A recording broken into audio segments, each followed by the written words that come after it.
Hello and welcome to another episode of Useless Information. My name is Daryl Woods. Down here in the lower left-hand corner, I work at Adult Services at Hollywood St. Paul's, and today we're going to be looking at a category of entertainment, and our topic is American television shows that have been imported from other countries. Now, a few ground rules. We're only going to be talking about highly rated shows. So those little blips on the radar that you don't remember or barely remember, we're not going to talk about those because we'd be here all day. We're not going to include shows where the original is very well known, and we're not going to include shows where the nod to the original is unavoidable, where you can sense the flavor of the original country even coming through into the American version. All right, so as an example, going to take a look at The Office. Interesting enough, the original run of The Office in UK really wasn't on the air for very long. It only lasted 2 seasons and had about 20-some episodes. And the reason that they ended it was because the creators, Stephen Merchant and Ricky Gervais, said, there are no more stories to tell. We have used up every Office story we could possibly imagine, and so they ended it. Then when the U.S. people came to them, Greg Daniels, for instance, came to them and said, we'd like to make a version of it. Ricky Gervais and Stephen Merchant, they signed on, and they have been, were, I should say, a part of the development of the U.S. version and stayed on to the very end. So we're going to see a lot of reality and talent shows. For whatever reason, apparently we have a hard time developing our own. Either that or we just think it's super easy to borrow other people's ideas in this category. American Idol was borrowed from the British Pop Idol. X Factor was borrowed from the British X Factor. Notice we got Simon Cowell, who appears on both panels. He's a creator of both shows. I love that we borrowed The Voice from Netherlands, which was originally called The Voice of Holland.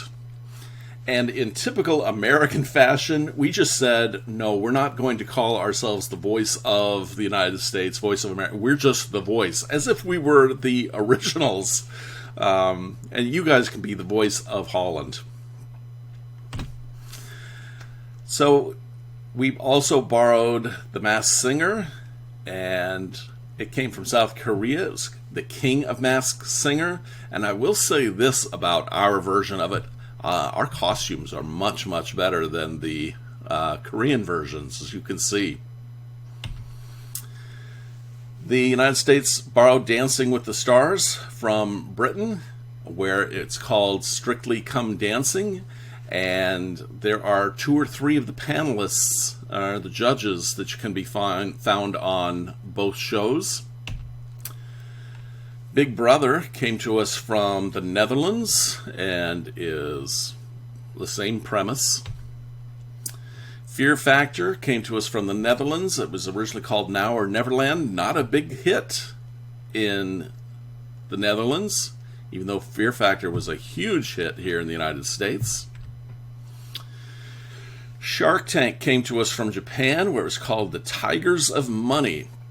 And this is one export from Japan that that reaches all the way across the globe. Almost every country that produces television also produces a form of this show. What I think is interesting is that the animals change from country to country. So a lot of the Asian countries, far Asian countries, I should say, have tigers, but there are also lions and obviously sharks. But the most common animal is a dragon. This show is known as the Dragon's Den in most iterations, and the judges are dragons. Survivor was based off of a show called Expedition Robinson from Sweden. Obviously, we've got the connection to the Swiss Family Robinson, being cast ashore, having to survive on your own. Yeah, kind of interesting. Deal or No Deal was another show based off of a show from the Netherlands. I'm not going to attempt to pronounce the name of the original show, but it translates to Million Hunt. So kind of the hunt for $1 million. Few shows seem as American to me as American's Funniest Home Videos, but it's actually borrowed from a show called Fun TV in Japan. Now, Fun TV has actually been around since, about 1981, well before camcorders were common items and long before, we had cameras on our phones and such. And so originally this was just a sketch comedy show, perhaps most similar to the Carol Burnett Show.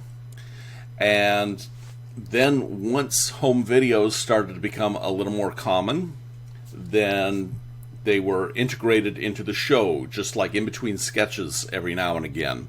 Then it became its own segment. Then that segment became so large it was like half of the show. And at that point, the United States said, why don't we just take that and make a whole big episode out of it, a whole big show out of it.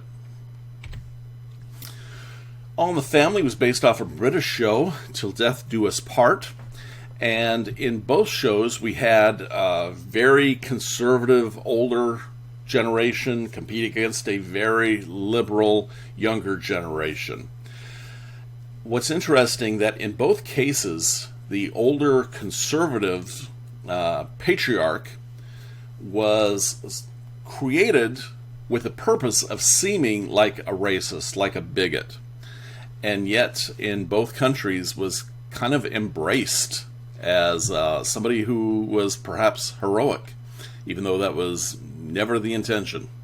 He was supposed to be somebody that you'd laughed at and thought, oh gosh, how could he ever think those kind of things? Sanford & Son, also based off another British sitcom called Steptoe and Son. One of the big differences here is how the son was portrayed. In the American version, Lamont was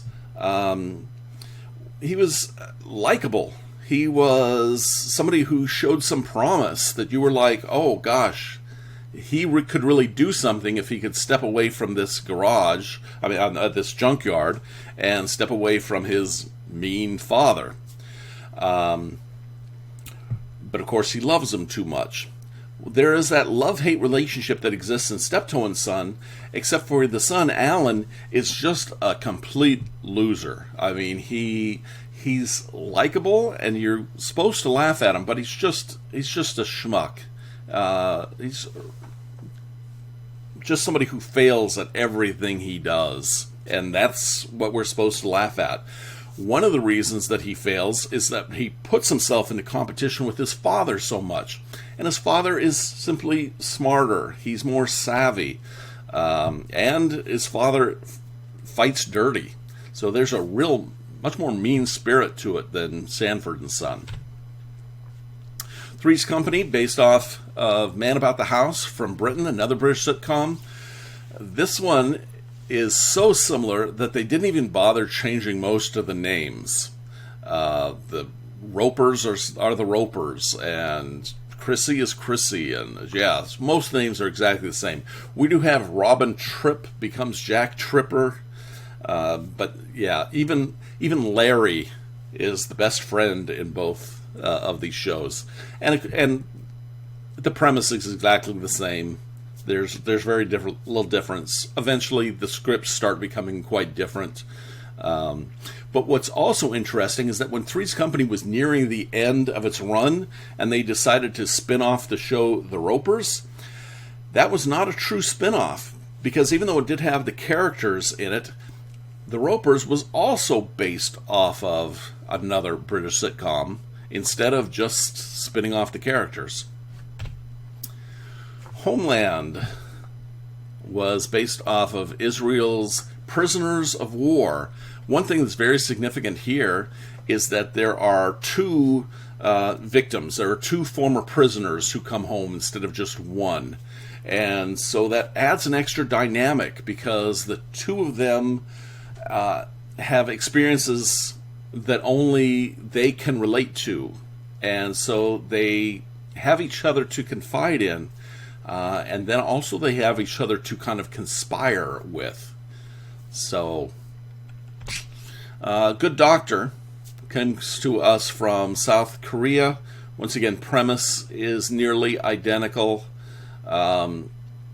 although in the South Korean version, the protagonist isn't necessarily on the spectrum. He's rather robotic, does have kind of a hard time feeling, but this idea that he might be on the spectrum of autism isn't really part of the show. So this one I think is really interesting because Friends, of course, was incredibly popular, and Friends itself was exported to just about every country. And a lot of countries came up with their own versions of Friends. And Britain created it wasn't a copy of Friends, but it was definitely inspired by Friends, a show called Coupling. And it became so popular that we then created a copy of the copy that was a dismal failure, even though the cast was actually pretty good. Colin Ferguson, Rena Sofer, this a good cast. I mean, but once again, they just tried to do exactly what they did in the British original, and it just didn't translate very well. All right. So before I get to Virtual Trivia Night, I do want to send a shout out to Maya, who did a great job of putting together these slides, who selected these beautiful images. I wouldn't say it couldn't be done without her, but I might go as far as to say it wouldn't be done without her. So thank you very much. And if you enjoyed this, I think you might enjoy our Virtual Trivia Night. It takes place every Thursday at 8 p.m. on Facebook. You can follow the URL here, or just go to Facebook and type in Virtual Trivia Night, and you can find us. I am there almost every week, and just adding little input, little trivia facts. In fact, the person who hosts it, Tony, she occasionally refers to me as Pop-Up Trivia, like the pop-up videos on MTV. So this has been Useless Information, and if you would like to add a comment down below, I would very much appreciate it. You can send questions, comments, and suggestions to my email address here, and I'd love to hear from you. If you've got some ideas for forthcoming shows, I'd be very interested to hear those. I've got lots of ideas, but I'm always looking for more input.